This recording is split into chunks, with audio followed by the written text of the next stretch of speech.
Ladies and gentlemen, thank you so much for joining me today. It is Friday, November 1st. The year is 2024. My name is Jack, and you are watching The Observation Lounge. The Internet Archive is finally back online this week, search function and all, so make sure that you use this incredible tool while you still can. They are still facing a massive legal battle in court, and I am sure that this will not be the last time they get hit with a major cyber attack. So make sure that you bookmark, backup, and download anything that is legally available on the public domain through this incredible website. As for today's video, I do have some mind-blowing documents to share which offer strong evidence that there were not only colossal buildings in the United States well before Christopher Columbus, but also that there were advanced civilizations existing here as well. We'll get more into that in a moment.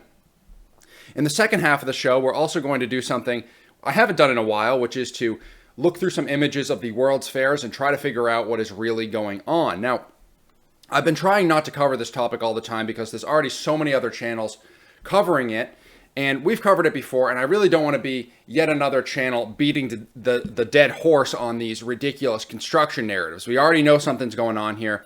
In fact, I've deliberately gone out of my way to take this channel in a different direction because as much as I appreciate the work of my colleagues in this community, like My Lunch Break, Lucius Aurelian, John Levi, Old World Exploration, Jared Boosters, Mine Unveiled, the list goes on.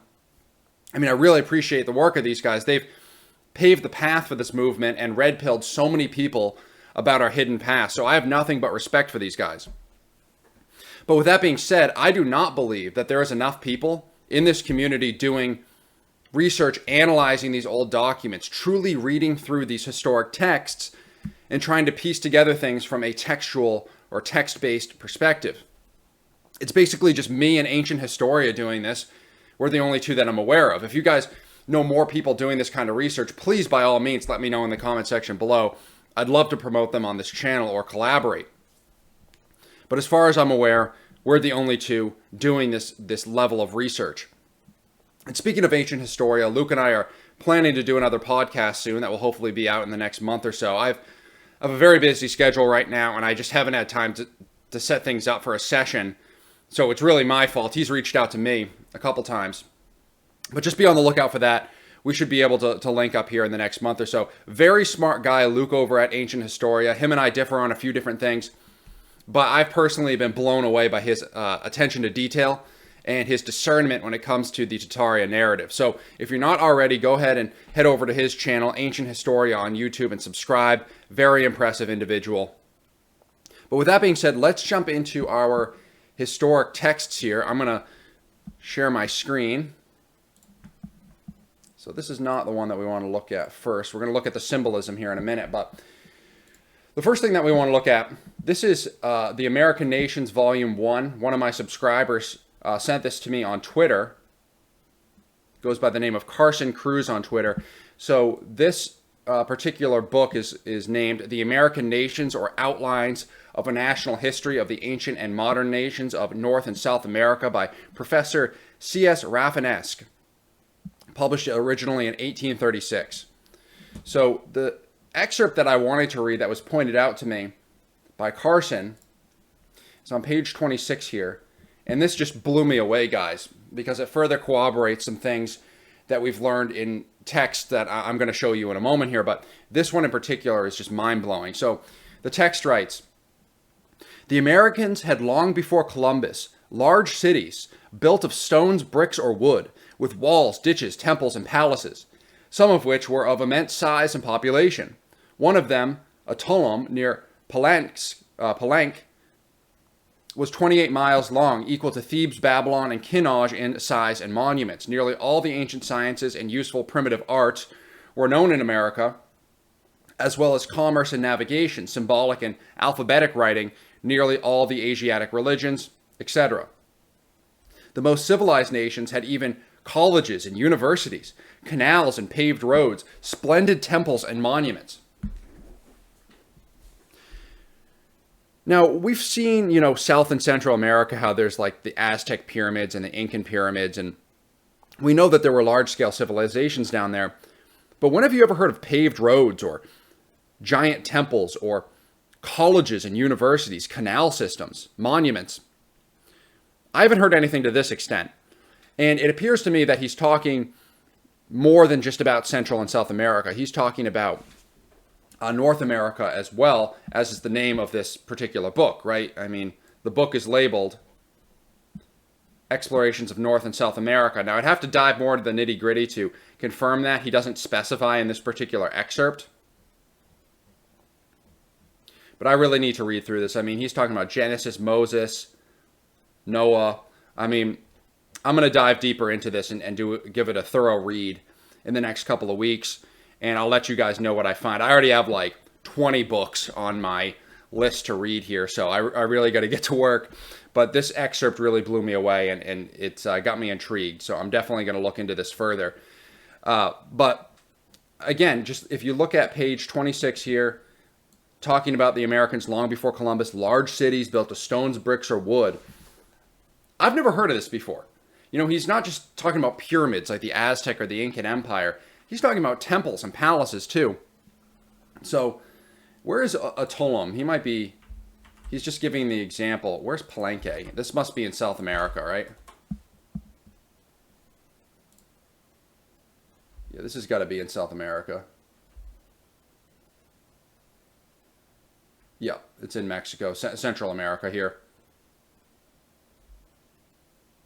So very, very interesting. He's talking about this, but I believe that he's talking about more than just this, and we'll confirm that through our deep dive later on. But there's another book here that corroborates my claim that these existed in North America as well. So if we go over to Christian Anthropology by John Thien, published in 1892, this one writes, archaeological monuments in America also prove a higher civilization. The colossal buildings found in America, especially in Peru, Mexico, on the Mississippi and Ohio rivers, okay? On the Mississippi and Ohio rivers. That's North America. When have you ever heard about colossal buildings found in America on the Mississippi and Ohio rivers prior to Columbus's journey? When these countries were discovered by the Europeans, also proved that there existed in America a higher civilization than the present races or the supposed Aboriginal Indians can account for by tradition. So again, guys, it's pretty obvious here that these two books are referring to a higher civilization that existed in America. Not just the Aztec civilization or the Incan civilization. There was something greater than that. And moving on here to Race and History by Petard Eugene. This was originally published in 1926. We've talked about this particular writing on the channel before, but let's read it again. He writes, then in 1380, one of the naval squadrons of the great Tatar conqueror, Kublai Khan, which sailed to invade Japan, was wrecked on the western coast of South America. The shipwrecked mariners thereupon, through some unspecified turn of the wheel of fortune, founded the Empire of Peru. So I want you guys to take this writing with a grain of salt, because we have no corroborating texts that talk about how the Incan Empire or the Empire of Peru, which they're synonymous, Incan Empire and Empire of Peru mean the same thing. This is the only text that I found that suggests that Kublai Khan's forces, the Tatarian Empire, the forces of the Tartar Empire, were able to sail to the Americas and founded the Incan Empire. And this is where a lot of this civilization is thought to have been birthed in the Americas, is Central America, right around the Incan Empire period, and it was said to have spread out from there. So if this is true, and the Tatarians were responsible for founding the Incan Empire and then spreading that civilization out, it might make sense that maybe the Tatarians did build some of these buildings in North America as well, some of these buildings that were supposedly part of the World's Fairs, which we're going to explore in a moment. Not necessarily, that's kind of a stretch to say, especially because this is the only text that I've been able to find which states this. But if you guys don't know who Kublai Khan is, or Kublai Khan, he was Genghis Khan's grandson. He conquered China and instituted the Yuan dynasty in China, a direct vassal state of the Tatarian Empire, considered one of the principal Tatarian nations at its time. And then once he conquered China, Kublai Khan's forces began to try to conquer Japan as well. So they kept sending naval squadrons over to Japan. But for whatever reason, they kept getting blown off course. They kept getting hit by like hurricanes and storms, and they just couldn't get from Japan or from China to Japan. Which is kind of fascinating, because when you look on a map, they're not too far away from one another. It's not that much water to cross. But somehow they got blown off course on the way to Japan, ended up shipwrecked in Central America and founded the Empire of Peru. So that's kind of mind-blowing to me, if it is true, what Petard Eugene claims here. It does kind of help us understand where these civilizations in America may have come from, or at least partially where they may have come from in Central and South America, then potentially spreading to North America as well. So let's move on to our next text here. This is the Social Evolution of Religion by George Willis Cook in 1920. So he writes, in Mexico, one of the most successful states in America was organized as the result of conquest, though peaceful amalgamation was also a potent influence in the formation of the Aztec nation. The same statement will apply to the kingdom formed in Peru under the Inca Empire, or Inca influence, and capacity for organization. Not too much emphasis, however, is to be placed on individual genius in this respect, for there can be no question that the Almaty, or other similar external causes were one or another degree favorable to the development of early states. So essentially saying that they got their culture from somewhere else. They assumed this culture from a higher civilization, which is very intriguing that he's saying these Central, South America, and possibly the Northern American civilizations got their culture, they got their societal structure, they kind of copied that from another civilization, an external civilization.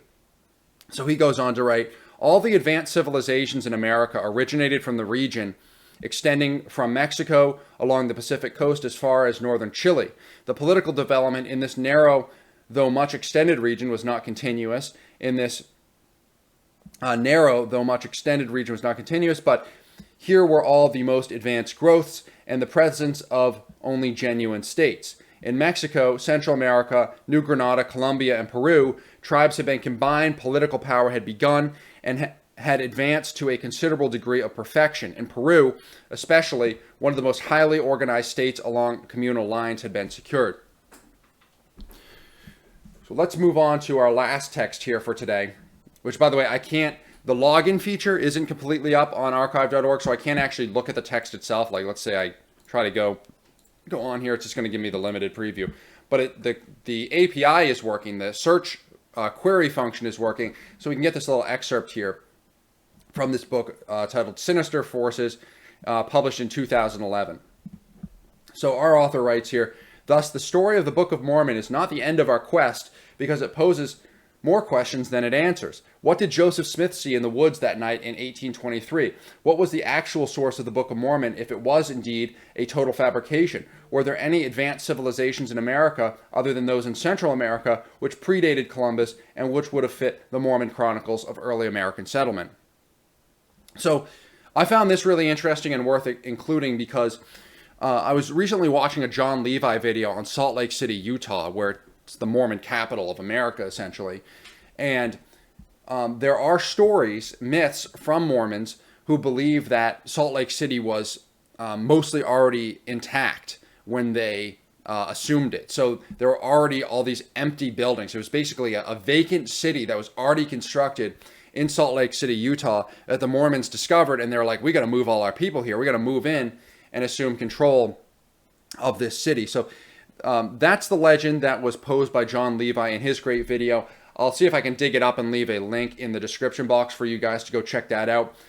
Very fascinating, and I just found this worth including because it talks about that same mythos, that same belief that there were cities in North America that were found, not built, and they were found by, some of them were found by Mormons, who then moved all their people in and basically assumed control of that area. So very fascinating. Let's move on here to some other points of interest that I want to look at. So first of all, I want to look at, this is the Tower of Jewels at the San Francisco Exposition World's Fair. This is in the early 20th century. I think it was 1906, possibly.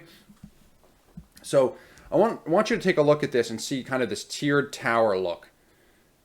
This architectural style of the tiered tower. And I want you to ask yourself, does this look like it was made out of wood and plaster, or does this look like it was made out of stone? It's kind of hard to tell, but when we go up close here, I mean, I personally just find this hard to believe that this was entirely constructed out of plaster.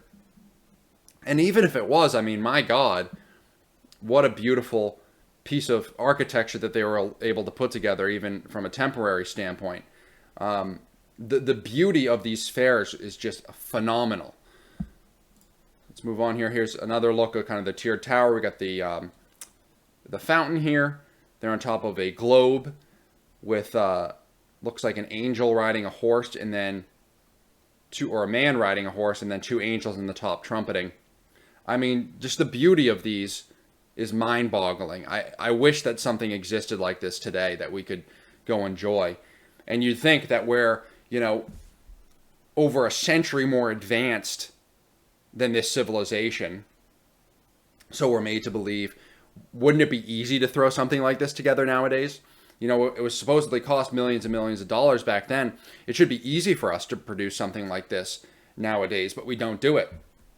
Okay, it looks like this was in 1915, so I was wrong. It was a little bit later on. It was still right before looks like it was right after the First World War. I think the First World War ended 1916, if I'm not mistaken. I need to brush up on my history in that respect, but it's somewhere along the lines around the time of the First World War. So take a look at this tower, and then keep that in mind when we swap over here. This is the Tower of Sbeca in Kazan, Russia. And this, in my mind, and in the minds of people like author Edward Tracy Trinelli, a 19th century author who visited the city of Kazan and described this tower in particular as the last relic of Tatarian architecture in Kazan, we believe that, again, this was a structure that was clearly built by the Tatarian Empire prior to the Russian Empire conquering them, and they left this building standing and then made up some stories about its construction. The most ridiculous one is that Ivan IV, who was the one who conquered this city in 1552, his artisans threw this up in a week's time. That's the legend. They were just so good that they were able to throw together this giant tower in just a week, and then for some reason they mounted a finial with the Islamic crescent moon at the top. Yeah, Ivan IV really built this. Yeah, Russian architects really built this after they conquered the city. No, this was clearly a Tatarian building. The Tatarians were an Astro-Islamic civilization. As we've talked about many times before on this channel, they were devout Muslims. And this is just, I mean, how obvious could you get? This is clearly a work of the Tartar Empire that was conquered by the Soviets throughout the last 500 years. So I just found it striking, the similarities between these architectural styles, this tiered tower look. Again, I'm not saying that the Tatarians were necessarily responsible for building this, but I just found it interesting to check out the similarities between these two types of architectural style. And then we can look at Sbeca Tower, or not Sbeca Tower, Kazansky Station.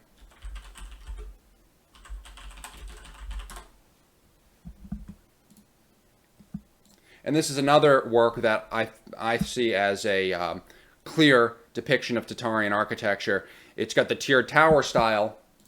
And then let's see if it comes up with a weather vane. We want to look at the weather vane. For whatever reason, yeah, that's been like scrubbed from the internet.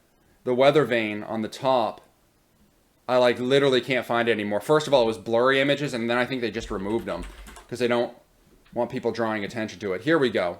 The Zillant. So you see how it's really blurry here? Like you can't actually, it's a Russian website. So if I click to it, is it actually going to let me get to it? It actually let me get to it this time. That's cool.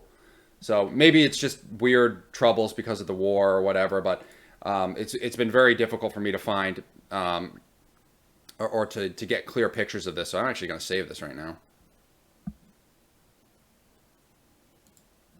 Okay, so anyways, this is their weather vane. It's the Tatarian Zillant made out of solid gold here. I mean, they replaced this, or this is not the original. It's basically the same as the original. I have a picture of the original I should pull up, but you guys can check out my prior videos for it. It's basically the same thing. It's been refurbished, so you can see the scaffolding around it. They refinished it. They removed it for a period of time, and a bunch of people were pissed. They were like, put this finial back. So they restored it and they put it back, but I don't know if now it's still solid gold or if they like replaced it with a replica that's like brushed gold, because it was solid gold on here. I'll put up a picture in post on your screen now that'll show the original one, and there'll be a little chunk out of the tail, and you can see where that chunk came out of the tail. It's solid freaking gold, guys. It's not just like, you know, they painted it with gold trim. It's solid gold. I don't know about this newly refurbished one, though. They may have done something different with it.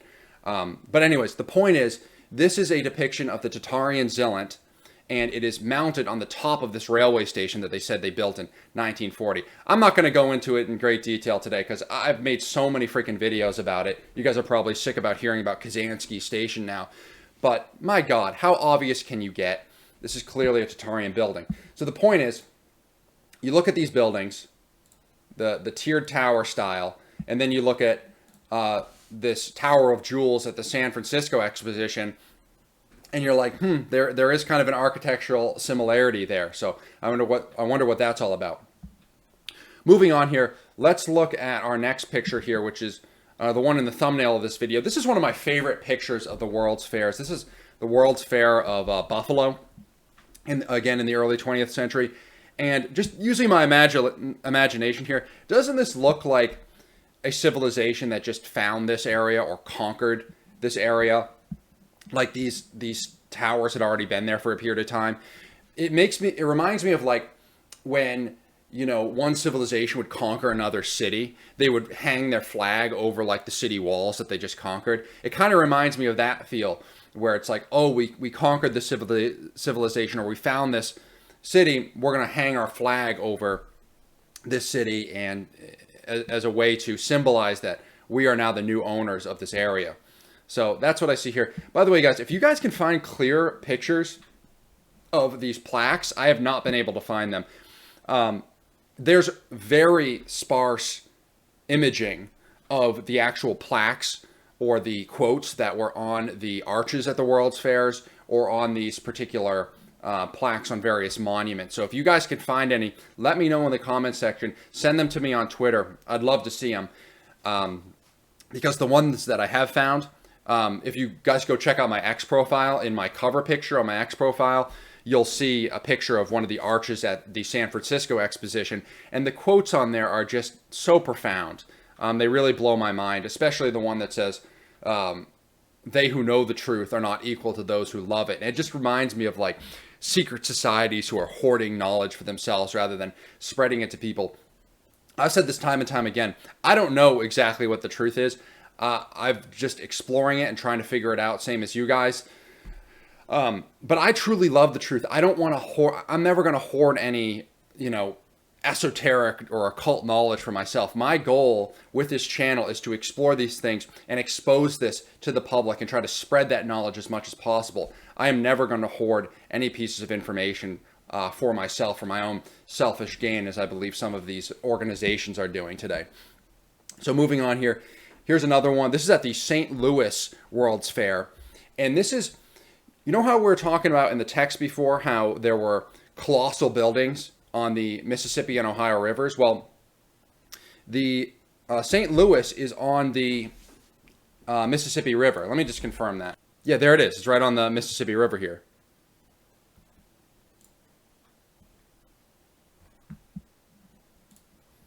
Let's see. I'm just going to confirm it on a map because for some reason I'm doubting myself. Yeah, here it is. So St. Louis, it's on the Mississippi River. So my point is it possible that some of these buildings in St. Louis could be what our author John Thien was referring to in Christian Anthropology, the colossal buildings found in Peru, Mexico, as well as on the Mississippi and Ohio rivers? Could some of these buildings, these colossal buildings that he's referring to that were found pre-Columbus, could this be referring to the buildings at the St. Louis World's Fair? I mean, let's just look up a few more pictures. St. Louis.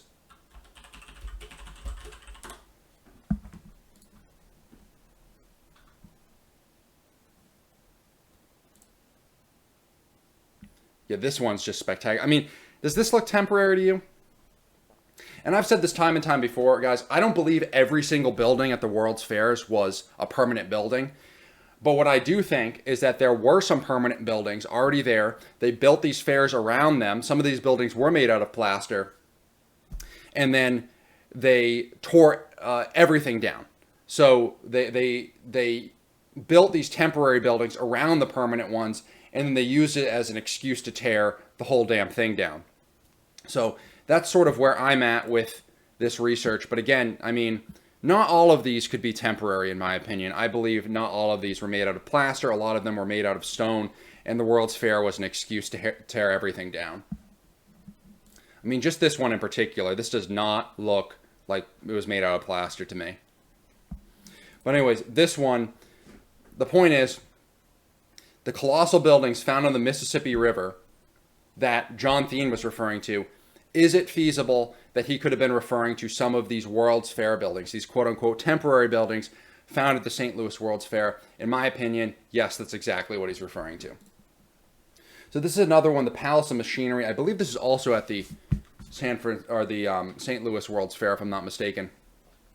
First thing I want to take note of is the floor. This looks like they're putting in a new floor here. Maybe the old floor was destroyed by some sort of flooding, or there's other pictures that show dirt everywhere on the floor. It looks like they've cleaned it up now. And then we can see here, look at the ornate detail on this roof is just incredible. And we have these empty cutouts here. It looks like they're made for statues. You got the shell for either Pisces or Venus. And then this is the biggest symbol that I want to take a look at. So first of all, we have 1803 here and 1903 here. This can kind of be explained by people. A lot of people will point towards the 1803. They'll be like, oh my God, it was built 100 years prior to the date that they're saying it was. Well, not necessarily. These plaques, I believe, were plastered over an already permanent building, because the way that they framed this World's Fair is that it was a centennial exposition. It was the celebration of 100 years of St. Louis. So they plastered these plaques on there to show the 100 years. That's why we see 1903 here and 1803 there. So anyways, I believe that these were plastered on after the fact. And the reason that I believe this is because you can see this symbol right here. So not only we have the Rotary symbol in the background, you guys are probably familiar with the Rotary Club in your particular town or province. They're everywhere, all over the U.S., the Rotary. It's like a community service group, which I haven't looked into that much. From what I know, it's just a community service group, but you know, seeing the Rotary here makes me suspect that maybe there's a little bit more to the story there. But the biggest thing is you can see the compass in the square here. Compass in the square. What group is associated with the compass in the square? Well, it's the stonecutters, the bricklayers, the Masonic groups.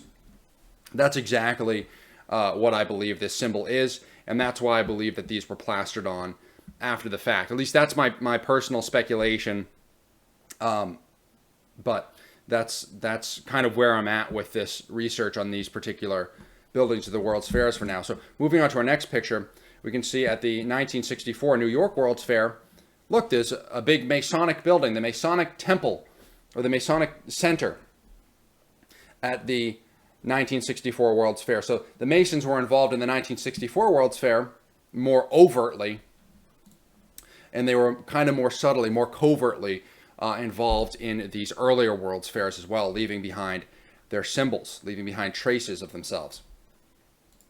So what else we got here? Oh, this is the last thing that I want to talk about. So this crest, the Russian Imperial crest. So we've talked about it many times before. We've talked about St. George on his white horse, representation of the Eastern and Western churches, slaying the Zealot of Tartaria here. So this is a depiction of old Christendom slaying Tartaria and conquering the Tartarian Empire. Twin-headed eagle, it's a symbol of the old Byzantine Empire being rebirthed through the Russian Empire, through the Muscovites. But there's more symbolism that I haven't talked about. So this is the imperial scepter and the imperial orb. Okay? And then we can see these scepters are used by the kings and the queens of these various empires. I believe this might be the British crown. But kind of building on last video where we were talking about the broadcasting of the gods, we were talking about Dr.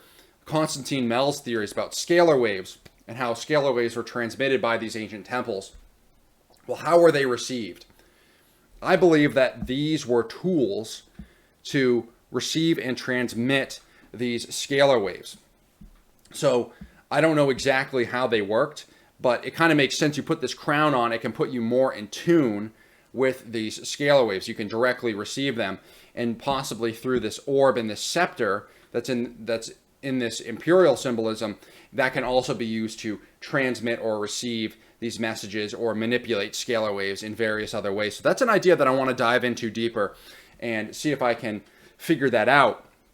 But I just wanted to share it with you nonetheless, because it's one of these ideas that's been kicking around in my brain that I think is worth exploring. So anyways, guys, I think that's enough for today. I really appreciate you guys tuning in.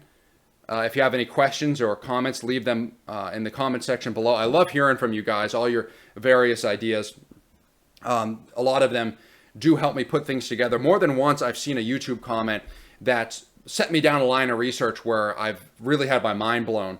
So I really appreciate all you guys letting me know your thoughts in the comment section below. This isn't a one-man effort, taking back our true history, figuring out what's going on with this old world technology. I need your help. We can't do this all on our own. This has got to be a collective effort.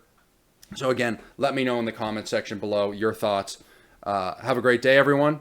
God bless, and I'll see you next time. Bye.